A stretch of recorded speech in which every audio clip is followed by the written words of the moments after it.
Yes, I can hear you loud and clear. How can I help you today?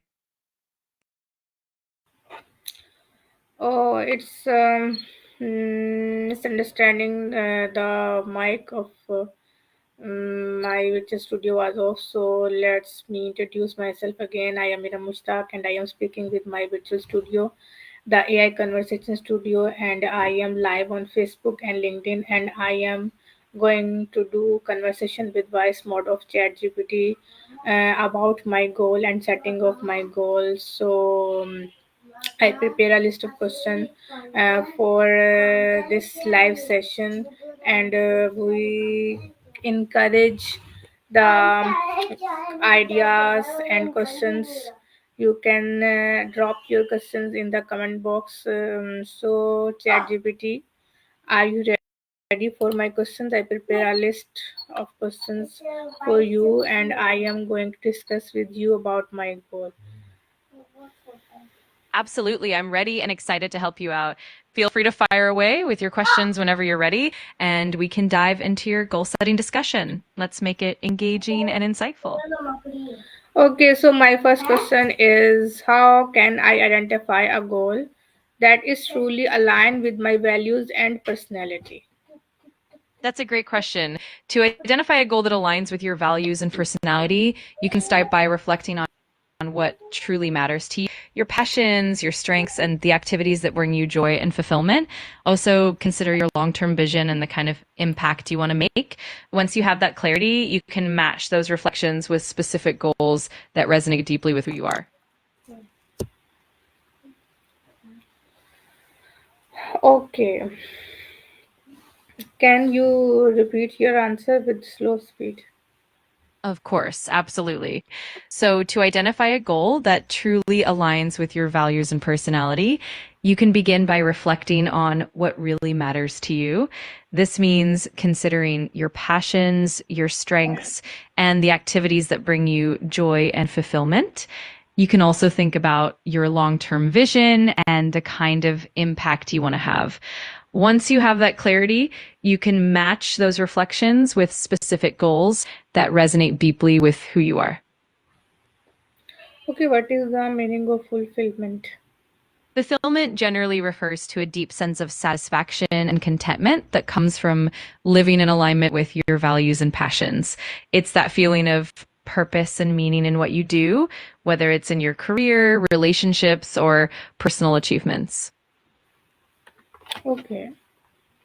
If you have any more questions or if you want to dive deeper into any topic, just let me know. I'm here to help. Okay, my second question is, what steps should I take to gain clarity about what I really want in life? That's a fantastic question as well. To gain clarity about what you truly want in life, you can start by reflecting on your experiences, your passions, and your strengths. Journaling can be really helpful, as well as setting aside quiet time for introspection. You can also seek feedback from trusted friends or mentors, explore new experiences, and even try out different activities to see what resonates with you. Over time, these steps help you build a clear vision. Can you tell me what activity suits a teacher or educationist best?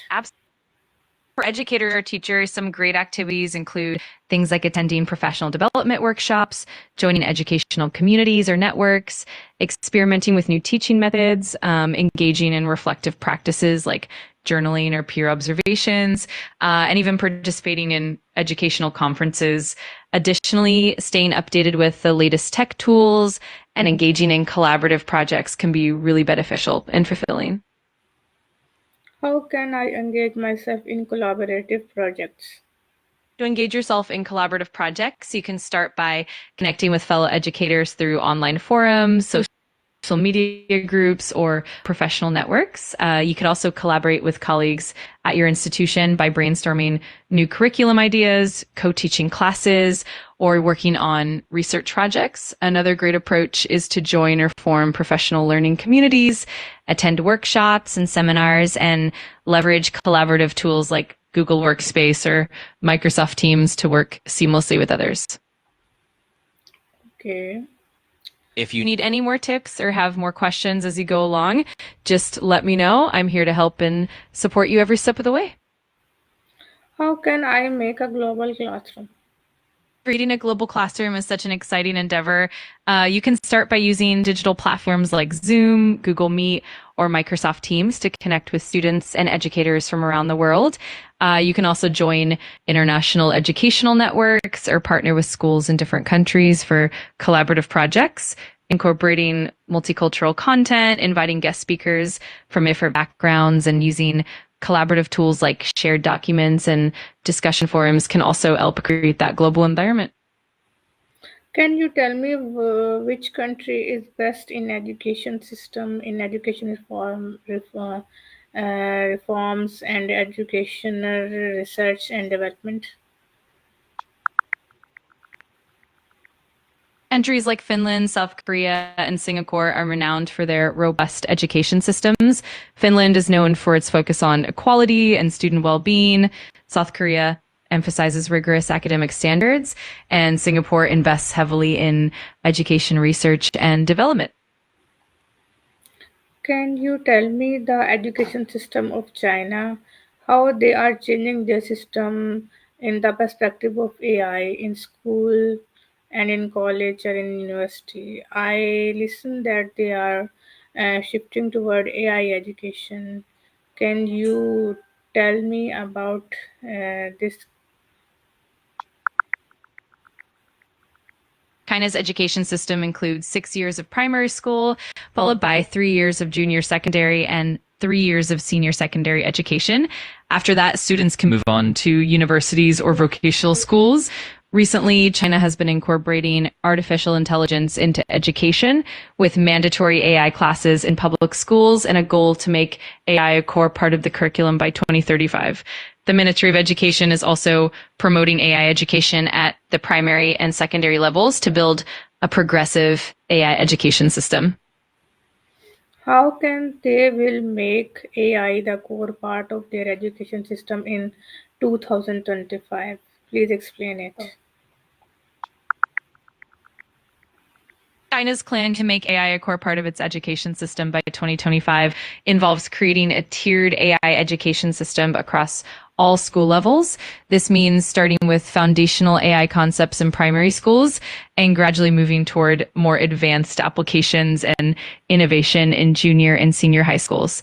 The aim is to weave AI into the curriculum at every level, helping students build essential skills in AI from an early age. Okay, great Glad to help. work. If you have any more questions or need further details, just let me know. I'm always here to assist you. How can I break a big goal into small, manageable actions? That's a great approach to goal setting. To break a big goal into smaller, manageable actions, you can start by defining the end goal clearly and then identifying the key milestones along the way. Once you have those milestones, you can break each one down into smaller tasks or steps. Setting deadlines for each of these smaller actions can help keep you on track. Also, regularly reviewing your progress and adjusting your plan as needed is really helpful. It keeps everything more approachable and less overwhelming. Define goal, vision, and milestone. Absolutely. A goal is a specific measurable target you want to achieve. It's usually clear and time bound, like complete a certification by the end of the year. A vision is a broader long-term aspiration that represents what you ultimately want to achieve or become. It's more about the bigger picture and the impact you want to make in the long run. A milestone is a significant point or achievement along the way to your goal. It helps you measure progress and keeps you motivated, like completing a certain percentage of a project or reaching a key deadline. Okay. Great. What is the simplest way to start working on a new goal without feeling overwhelmed? A simple way to start is to begin with just one small, manageable step. Focus on what you can do right now and set a tiny, achievable task that moves you forward. Break the goal down into these little steps and celebrate each small win. Also, keep your plan flexible and don't hesitate to adjust as you go. This approach helps keep things manageable and less overwhelming. Okay, how can I stay consistent when motivation becomes low? Staying consistent can definitely be challenging, but a few strategies can help. First, try to build a routine and set specific, consistent times for working on your goal. You can also keep your end goal in mind by reminding yourself of your why and visualize the benefits of achieving it. Another helpful tip is to break your tasks into very small steps so they feel more manageable. And finally, having an accountability partner or tracking your progress can keep you motivated even on tough days. Can you please repeat your answer in the slow speed, please? Of course, to stay consistent when motivation is low, you can start by building a routine and setting specific times to work on your goal. Keep your end goal in mind by reminding yourself why it's important and visualizing the benefits. Another helpful strategy is to break your tasks into very small, manageable steps so they don't feel overwhelming. And finally, having an accountability partner or tracking your progress can help keep you motivated even on the tougher days. Okay, now I understand. I'm moving my next question, that is, what habits should I build to move gently but steadily toward my goals? That's a wonderful question. To move gently but steadily toward your goals, you can build habits like setting aside a small dedicated time each day for your tasks, practicing mindfulness to stay present and focused, and celebrating small wins to keep yourself motivated. Also prioritizing self-care, like getting enough rest and maintaining a healthy balance, can help you stay consistent without burning out. Over time, these habits will compound and lead to steady progress. Is it necessary to always celebrate small achievements? It's definitely not mandatory, but it can be really beneficial. Celebrating small achievements helps boost your motivation, reinforces positive behavior, and makes the journey more enjoyable. It also helps you stay mindful of the progress you're making, which can be really encouraging, especially during challenging times. But if you prefer to keep a low-key approach, that's perfectly fine too. Ultimately, it's about what keeps you motivated and inspired. Okay, what do you mean by self-care? Please explain it more. Absolutely. Self-care refers to intentionally taking time to nurture your physical, mental, and emotional well-being. It can include activities like getting enough sleep, eating nutritious foods, engaging in regular physical activity, practicing relaxation techniques like meditation or deep breathing, and setting boundaries to avoid burnout. It also involves doing things you enjoy, like hobbies, spending time with loved ones, and giving yourself grace and kindness. Essentially, it's about maintaining balance and ensuring you're taking care of yourself so you can function at your best. Please explain the deep breathing.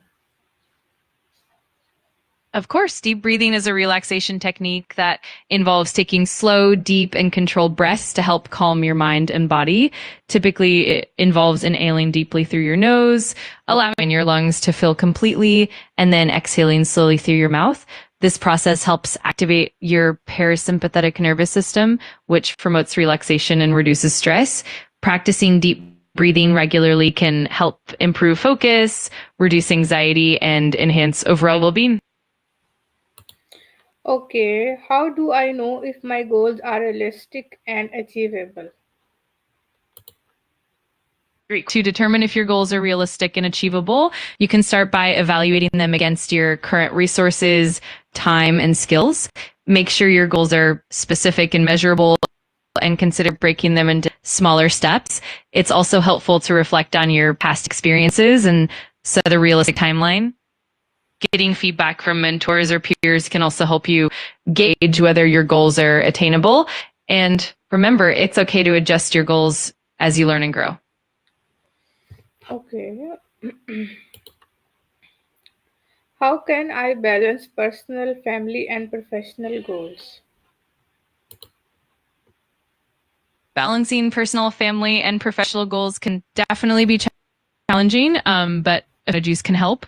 One approach is to prioritize goals by assessing their importance and urgency. It helps to set clear boundaries for work and personal time, ensuring you dedicate quality time to each area. You can also create a flexible schedule that allows you to shift focus when needed and communicate openly with family and colleagues about your commitments. And finally, don't forget to build in time for self-care so you can maintain your overall well-being. What strategies help in staying focused when distractions appear? Staying focused amidst distractions can definitely be tough, but a few strategies can help. One is to create a dedicated, clutter-free workspace that minimizes interruptions. You can also use techniques like the Pomodoro technique, where you work for a set period, say 25 minutes, and then take a short break. Another helpful approach is to set clear goals for each work session and eliminate or limit distractions like turning off notifications or using website blockers. Also taking regular breaks and staying hydrated can keep your mind fresh. And lastly, practicing mindfulness can help your focus back whenever your mind starts to wander. What do you mean by clutter-free? Please explain it. Sure, a clutter-free space means keeping your environment tidy and organized with minimal unnecessary items around. This can involve clearing your desk of unused papers, organizing supplies neatly, and removing distractions like excess decoration, gadgets. The idea is to create a calm and organized environment that helps you focus better and reduces mental clutter as well. It's all about having just what you need within reach and keeping everything streamlined. How can I track my progress without feeling pressure? A great way to track progress without feeling pressured is to set realistic incremental milestones and focus on small, consistent steps. You can use a journal or a digital tracker to note your achievements and reflect regularly, but keep it casual and positive. Also celebrate your progress no matter how small. And remember that setbacks are a normal part of the journey. Keeping a flexible mindset and being kind to yourself can help you stay motivated and reduce pressure. Okay, my last question is, what is the best way to stay patient and trust the process when progress is slow? Absolutely. That's one of the best ways to stay patient is to focus on the journey rather than just the outcome. Remind yourself that growth, progress take time and celebrate the small wins along the way. It also helps to maintain a positive mindset, practice mindfulness, and keep your long-term vision in perspective. And remember, it's okay to take breaks and give yourself grace during challenging times. Trusting the process and staying consistent will eventually lead to success. Okay, thank you very much for being part of this peaceful session and conversation with me in my AI conversation studio. I hope today's conversation helps all of us move toward clearer, more meaningful goals with patience and purpose. Remember, goal setting is not about rushing. It's about steady progress, self awareness, and trusting the process. So, may Allah guide us toward directions that bring peace, clarity, and purpose. Stay kind, stay focused, and keep going. Thank you very much. That was beautifully said. Thank you so much for the lovely conversation. I'm truly grateful to be a part of your journey. Wishing you all the best in achieving your goals with patience and purpose. And of course, I'm always here whenever you need support. Take care and stay inspired.